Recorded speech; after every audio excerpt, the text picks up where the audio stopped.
Right now, Pittsburgh's best sports show is about to begin. Call us or tweet us. We've got things to talk about on the Ireland Contracting Nightly Sports Call, powered by FanDuel Sportsbook. All right, thanks a lot, Megan, and thank you for tuning into the Ireland Contracting Nightly Sports Call. I'm Rich Walsh, and you can give us a call tonight, 412-575-2600 on the Bordas and Bordas hotline. And we got a lot of things to talk about. The biggest thing to talk about is Bud Dupree and the loss of him on that Steelers defense. That's a second first-rounder that will be missing for the rest of the season. They couldn't replace Devin Bush yet. Let's see if they can replace Bud Dupree. I know the other guy that's on the other side here from the 93.7 The Fan Cam, Andrew Fillipponi, thinks it's easier to replace Bud Dupree than Devin Bush. I want to agree with you a little bit on that because I thought Devin Bush was the biggest loss on the defense. But, I mean, come on. Bud Dupree's a pretty big loss, too. I don't know if you could throw another guy in there that can get 8 sacks in the first 11 games. Well, my reaction to that, Richie, is when the injury happened, I thought it was devastating because he had such a productive season.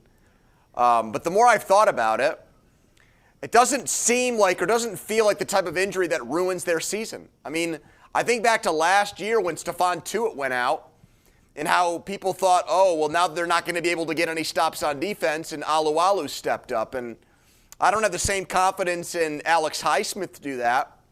But I also have a lot of confidence in T.J. Watt to be one of the best defensive players in the entire NFL. It's already a stacked unit. You still have Cam Hayward. You still have Tuitt. You still have Alualu. You still have guys in the secondary like Minkah Fitzpatrick and Joe Hayden. So, yeah, I mean, it's definitely a hit to a defense, but I don't think, Richie, that it now becomes mission impossible that winning a Super Bowl is now something that can't happen because Bud Dupree is done in 2020. Yeah, I get your point. I thought Devin Bush was a bigger loss, no question about it. Minkah Fitzpatrick would be a huge loss, someone like that. Bud Dupree, I think they can put someone in there that maybe can do the job because you got T.J. Watt on the other side, and Alex Highsmith can be the guy. Situational plays. I know we talked about this at 4 o'clock, and I think it's a great idea. It's worth bringing in or talking to or calling someone like Clay Matthews, right? He was in the league last year. Hall of Famer, potential Hall of Famer, right? And he had 8 sacks, and he's only 34 years old. We're not talking about somebody that's 40 or 42 like James Harrison. That got floated around today, which was a good marketing campaign by James Harrison to get his name in the news for 24 hours, but obviously it's unrealistic. Hey, maybe Highsmith, third-round pick rookie, plays well. Spillane has done better than I thought, but you know, what do you have behind Highsmith? You like Ola? He played 1 snap against Baltimore. He's a guy that I think was made for you guys, for Pompiani in the preseason. He's an August guy. He's a guy that plays great in those games against the Panthers, and then that's the last we hear about him until next training camp. So, yeah, I think Highsmith, from what I've seen so far, I've liked it. I think he's got a nice trajectory, and I see him as a future starter at the position.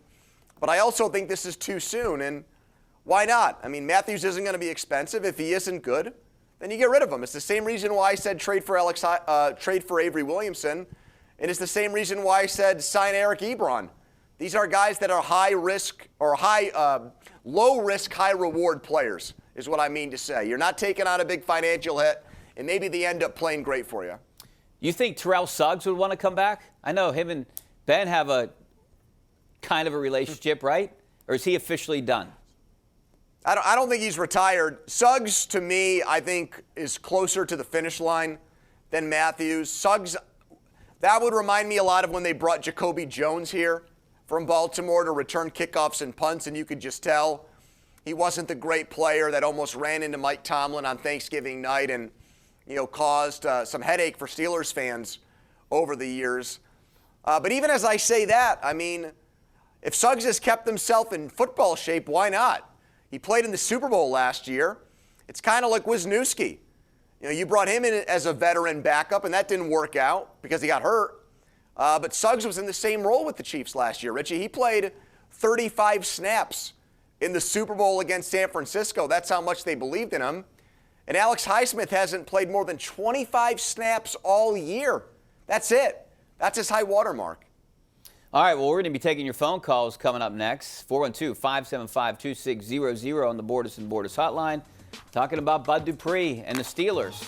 Back in a couple minutes.